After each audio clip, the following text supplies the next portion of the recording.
Hi friends, I have already discussed about different types of modulations and today I am going to explain SSB modulation. What is meant by SSB modulation? The abbreviation is single sided band modulation. As you already know, in AM modulation we have two bands, and similarly in DSB also we have two bands, that is upper band and lower band. I have already discussed. And so the bandwidth of amplitude modulation and double sided band modulation is 2W if you consider W as the width of the message signal. But in SSB modulation, the spectrum will have either upper side band or lower side band.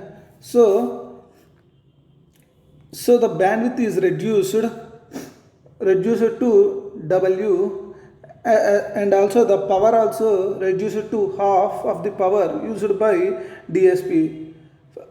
Friends, I have already said that what is our main aim is in order to reduce the utilization power as well as the bandwidth, so that we can multiplex more number of signals. And we can multiplex more number of signals, we have to reduce the bandwidth and also we have to reduce the utilization power. That is the main aim of any type of modulation. So SSB modulation is comparatively good when compared to AM and FM modulation in terms of the power utilization as well as the bandwidth utilization.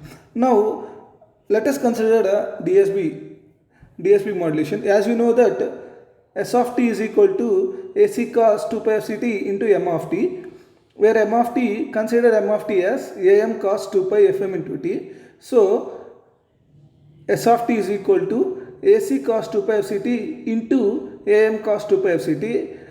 So we know that 2 cos A cos B form. So AC am by 2 cos 2 pi fc plus fm into t plus cos 2 pi fc minus fm into t.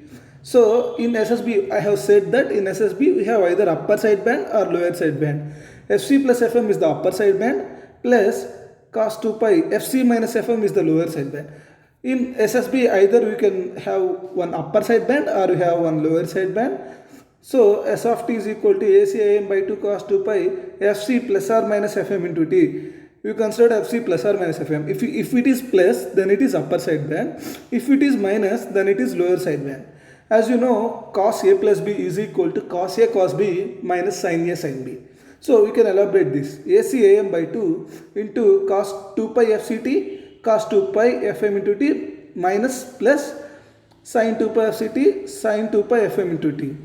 So S of t is equal to AC AM by 2 cos 2 pi FM into T cos 2 pi into T into cos 2 pi FCT minus plus ACAM by 2 sin 2 pi fm into t into sin 2 pi fct.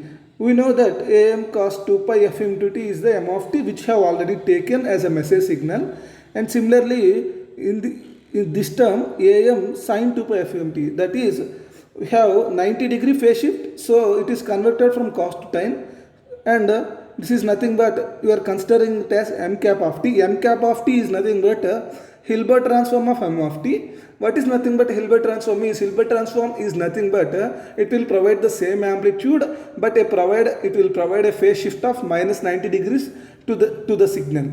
So we are providing minus 90 to the cos 2 pi fm into t, that is cos 2 pi fm into fm t minus of 90, then it will be sin 2 pi fm into t, and here minus will give rise to, in the above equation, if it is minus, then it is gives rise to upper side band, and if it is plus, then it is gives rise to lower side band. And we have already calculated the same process in AM, DSB also, power calculation, and here also we will calculate the power calculation.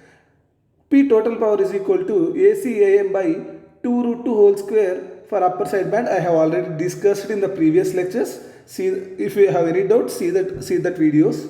And for upper side band, similarly PT is equal to ACAM by 2 root 2 whole square for lower side band. And P total in SSB we will consider either upper side band or lower side band. If you are considering upper side band, then P total is equal to AC square AM by AC square AM square by 8. Similarly for lower side band also. So SSB is a convenient modulation compared to AM and DSB, as the power and bandwidth is very low for SSB. As I have already told that the power and the bandwidth utilization for SSB is very low when compared to AM and DSB. And we will go for the modulation techniques which we have used for SSB. And SSB consists of two types of modulation techniques, that is frequency discrimination method or filter method and phase discriminator method. First we will discuss the frequency discrimination method or filter method. This is one of the simplest method, as we know that this is a balanced modulator or considered as a product modulator. M of t AC cos 2 pi f ct. DSB, that is we are just producing the message signal with the carrier, we are getting the double sideband signal and we are passing this double sideband to the band pass filter. Why we are using a band pass filter is, here we in the double sideband we want it has both upper sideband as well as lower sideband, but we want only one sideband, either it may be upper sideband or maybe lower sideband. In order to which sideband you want at the output, we will consider the range of frequencies of the band pass filter for it. So you know that M of t is a message signal whose width ranges from -W to W with the message signal, and we know that the double sideband it has both upper sideband and lower sideband on both the positive side as well as negative side. And here we need upper sideband, so we are considering a band pass filter with a pass band ranging from FC to FC plus FM. What is meant by pass band? As you already know that pass band is nothing but it will provide a magnitude of 1 to the corresponding signals in the range of that frequencies, and for the remaining frequencies it will provide a magnitude of 0, so that it will provide only the signal or the content which is present in the pass band range of frequencies. So when it is passed to the band pass filter with a pass band ranging from FC to FC plus FM, we are getting the sideband signal, that to upper sideband signal, whose ranging from SC plus FM, similarly on the negative side also. And similarly that is for frequency discrimination method. And there is another technique called phase discrimination method. This technique was practically complex to do in analog communication, and as the diagram is not proper, I will explain the diagram briefly. Here we are taking a 90-degree phase shifter and this is a message signal, and similarly the two blocks upper and lower of 90 degrees is the product modulator, and we are giving AC cos 2 pi fct and a 90-degree phase shift we are also introducing here, and this is a summer with plus on the upper side and minus plus on the lower side, and the output you are getting.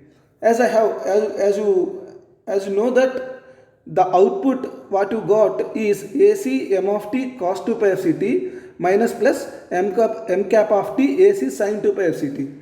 This is nothing but SSB modulation. If it is minus, then it is upper sideband. If it is plus, then it is lower sideband. I have already discussed in the previous slide. But practically, it is impossible to generate you consider this one 90-degree phase shift at the message signal.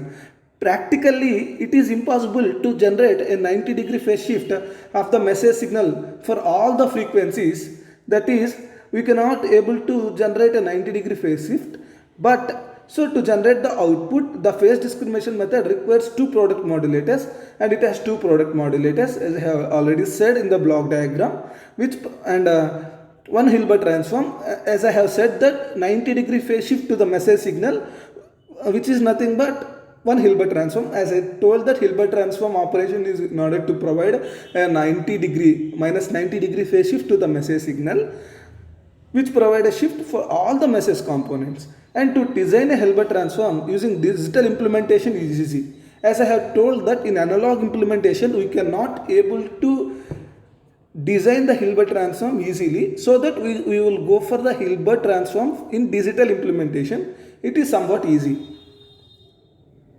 And now this is how about the phase discrimination method. But practically I am saying this phase discrimination method is not that much important for the gate, so we can even avoid it, no problem. And I am going to explain I have already tell about the modulation technique, and the other side is nothing but the demodulation technique. Demodulation technique of the SSB signal.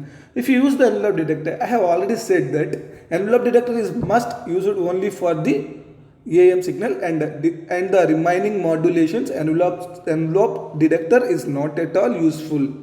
So if you use the envelope detector, we know that S of t is equal to AC by 2 m of t cos 2 pi f c t minus plus AC by 2 m cap of t sin 2 pi f c t, where m of t is am cos 2 pi f into t. You are already considered it, and this we can even consider in the sine terms also. I am considering in the cos term from starting onwards. So I am repeating the same in the total lectures. I will consider only the message signal in terms of cos.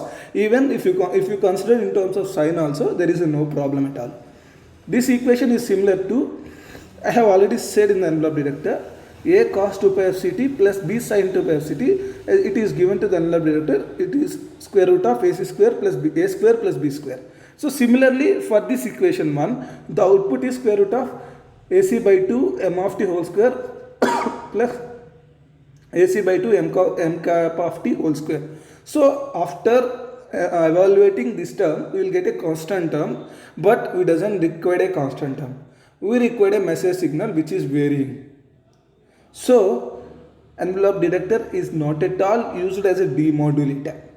So the most convenient method is the synchronous detector, and in synchronous detector we have the S of t. This is the modulated SSB signal, and AC cos 2 pi f c t is a local oscillator or a carrier is given to the product modulator, and it will produce an output V1, and V1 is given to the low pass filter, as I have already tell the importance of a low pass filter in order to recover the low frequency signal, that is the message signal, and we will get the output as a message signal. And we know that V1 is the SSB signal. AC by 2 m of t, V1 is the product of S of t into local oscillator. AC by 2 m of t cos 2 pi f c t minus plus AC by 2 m cap of t, this is the Hilbert transform of m of t, sin 2 pi f c t into cos AC cos 2 pi f c t. So after multiplication we will get V1 is equal to AC square by 2 m of t cos square 2 pi f c t minus plus AC square by 2 m cap of t sin 2 pi f c t into cos 2 pi f c t. And we know that cos square theta is equal to 1 plus cos 4 pi f c t divided by 2. Similarly, we have sin 2 pi f c t into cos 2 pi f c t, that is nothing but you can evaluate this, that is, if you multiply and divide by, here you have to consider 2 on numerator also, because you are multiplying by denominator by 2. So AC square divided by 4 into 2 into m cap of t sin 2 pi f c t into cos 2 pi. As you know that 2 sin A cos B is nothing but sin A plus B plus sin A minus B, but it has high frequency component. As the total signal is passing through the low pass filter, we will get the output AC square by 2 m of t by 4. So we are recovering the message signal back. Even it has some amplitude, AC square by 4, we can neglect it. And let us consider the sequence as we have already discussed in the demodulation techniques in the previous topics also. If there is a phase shift in the local oscillator, that is AC cos 2 pi f c t plus pi, and S of t, and it is given to the product modulator, and V1 and given to the low pass filter similarly, and given to the output. So AC by 2 m of t cos 2 pi f c t minus plus AC by 2 m cap of t sin 2 pi f c t into AC cos 2 pi f c t plus pi. This is the phase shift. Phi is the phase shift. Now multiply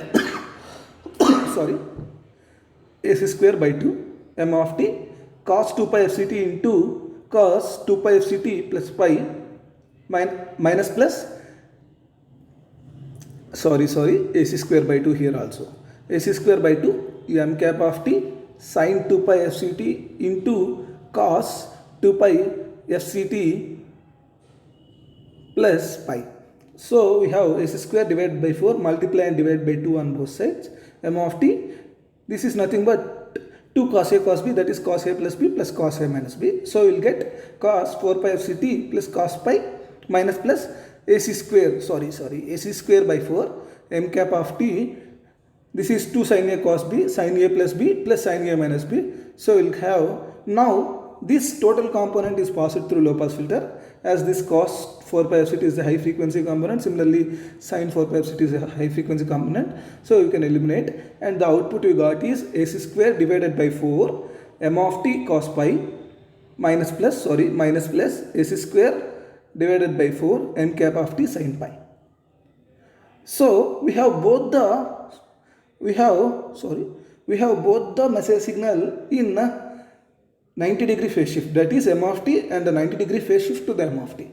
We may get whether from m of t we may get the message signal, or we may get from the m cap of t also we may get the message signal. Only there is some sort of shift will be there, but remaining the message will be the same, right? So if you consider pi is equal to 0, what happened? Cos 0, then it is 1, sin 0 it is 0. So we have the output as AC square divided by 4 m of t. And if you consider pi is equal to 90, then cos 90 will be 0, sin 90 is 1. So AC square divided by 4 m cap of t. So what you found here is there is no quadrature null effect. That is, even there is a phase change, 90 degree phase shift between the input and the local oscillator, there is not nullifying at the output. The signal is not nullifying at the output. This is the main advantage in the in the SSB modulation, which you doesn't see in the AM as well as in the DSB. And you are seeing, right, it has some sort of advantage, right, as it is not nullifying it. So we are getting the signal, even it has some phase shift. Even we may not get the total signal completely if the phase is ranging from 0 to 90 degree, but you are getting some signal even if the phase is 90, which we didn't get in the previous modulation techniques. And I will see, and there must be a disadvantage of SSB also. And I am saying, as these techniques are older, it has some disadvantages too. Disadvantages of SSB. SSB signal passed through the band pass filter to produce the DSB signal passed through the band pass filter to produce the SSB signal, but we doesn't have any practical filters with a sharp cutoff. If you consider the frequency discrimination method or filter method, we are actually putting a band pass filter over a DSB to produce the SSB, but no filter practically has a sharp cutoff. So there must be a signal along with the sideband, some sort of other sideband signal may get out from the filter too. This is one of the drawback in the SSB signal, but there is an application how the SSB modulation is suitable for the transmission of the voice signal. If you consider the voice signal, the frequency ranges from 300 to 3.5 kilohertz, and we are considering only one upper sideband. And for DSB, this is the message signal, and after modulation, that is DSB, is the frequency ranging from FC plus 300. FC plus 3.5, FC minus 300, FC minus 3.5. If you consider the range of frequency between two spectrums, that is the God band. The God band is around FC plus 300 minus of FC minus 300, that is 600 Hz. It is too large, so that even if you use the practical filter also, there will not be any distortion at the output. So for SSB modulation technique, the application, it will be useful in the telephone systems. So we are getting the output, that is the upper sideband, FC plus 300 to FC plus 3.5. Thank you, friends. But we should not see in case of the remaining signals like audio signal. If you consider audio signal, it will be ranging from 20 to 20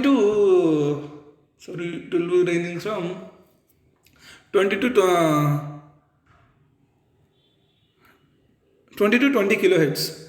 So similarly on the negative side also, minus 20 to minus 20 kilohertz. It has the guard band range of 40 hertz, which is very small, right? And if you consider the video signal, it will be in range of 0 to 3.5 megahertz, and it doesn't have any guard band also. So it will be distorted if you use the SSB modulation for for video as well as the audio signals. So SSB modulation is suitable only for the voice signals. Thank you friends. Keep revising the topics, and I will tell you that please maintain some proper handwritten formula notes and keep revising even once a week so that we will get all the topics. Thank you. Have a nice day.